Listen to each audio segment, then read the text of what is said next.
Greetings and welcome to the energy of Taurus. The second house is open. We are opening the gates to the axis of possession and release through the energy of the Hierophant as well, the energy of the Tower. There is an ability here to understand one's grounding, one's path, one's materiality in the claims made through the Great Mirror.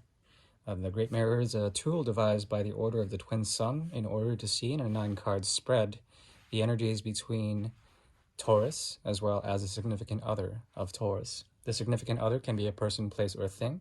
It does not have to be animate. However, please take only what you will. The mirror is designed to show karmas that may exist between you and the significant other. I do thank you for tuning in. I'm working from a deck from 1983, the Royal Fez Moroccan Tarot deck. Thank you for tuning in. We'll go ahead and get started.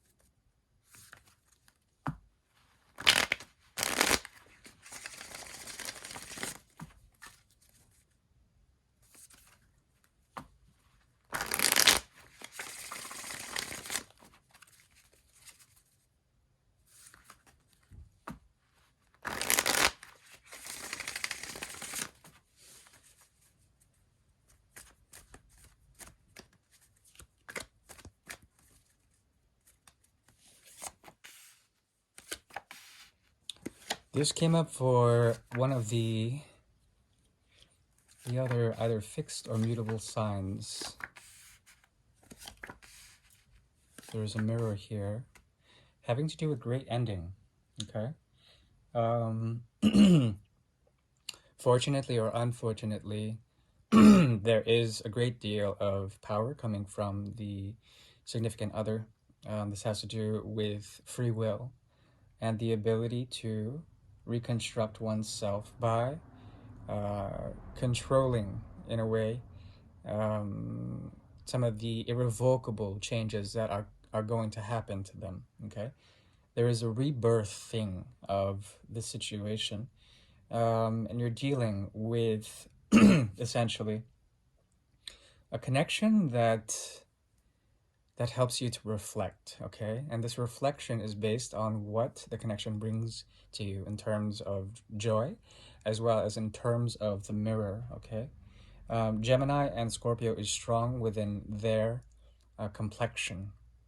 There also is a possibility for them to bring forward something in terms of communication, something that's always been said, okay?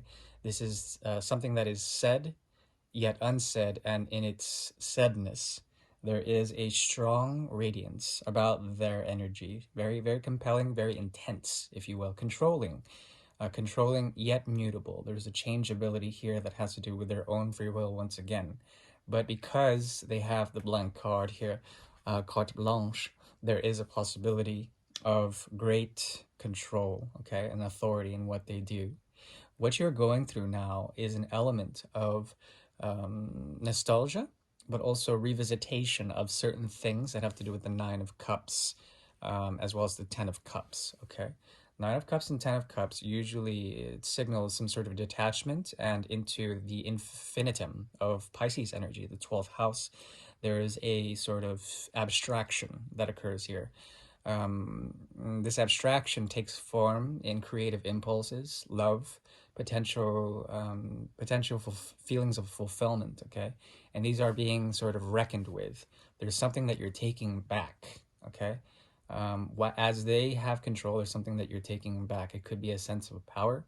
It could be a sense of rebellion against familial circumstances, any social obligations, or perhaps creative impulses.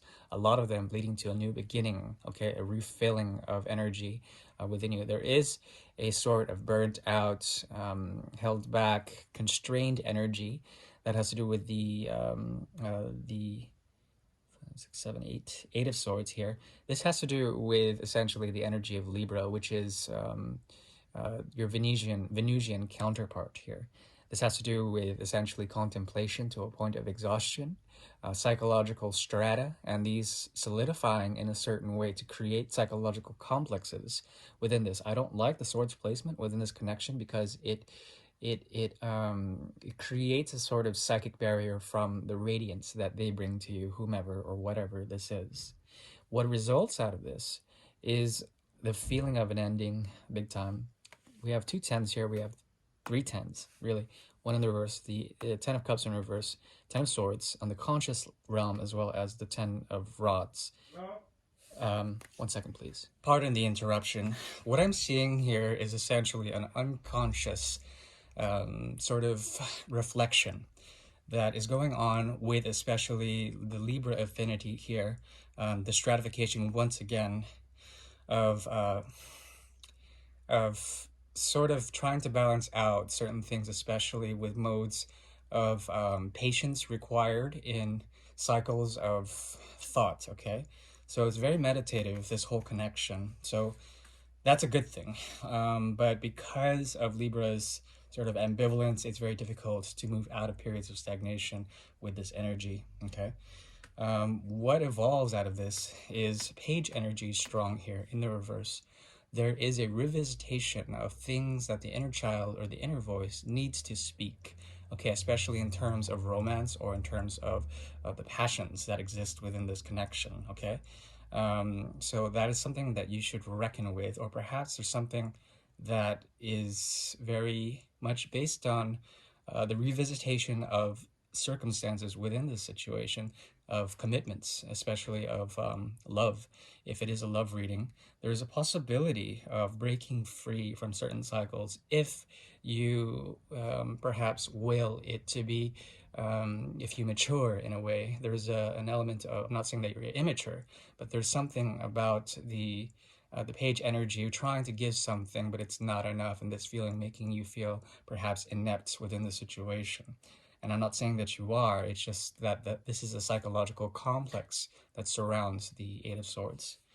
What emerges out of this is a feeling of burden, as well as some sort of conscious pain. And we're going to pull cards for advice in terms of what to do. Okay. In terms of what they're trying to do, they have to live by their truth. There's something that they are dealing with in terms of authority that makes them very cold and exacting. This is their qualm, their issue.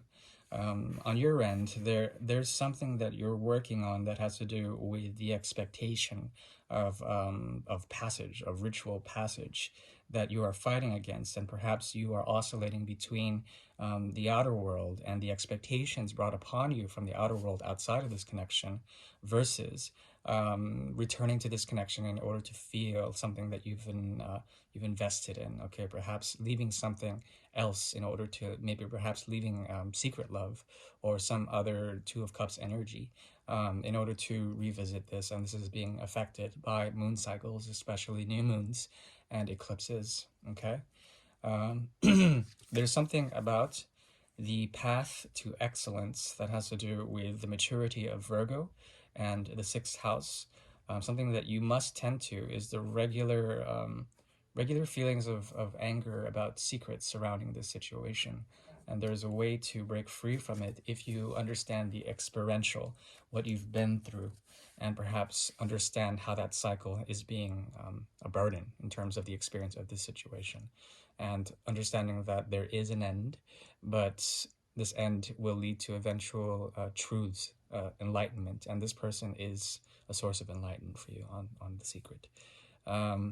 Well, hopefully that helps. Sorry for the interruption, and I do thank you for your likes and supports of the channel. Thank you. Bye-bye.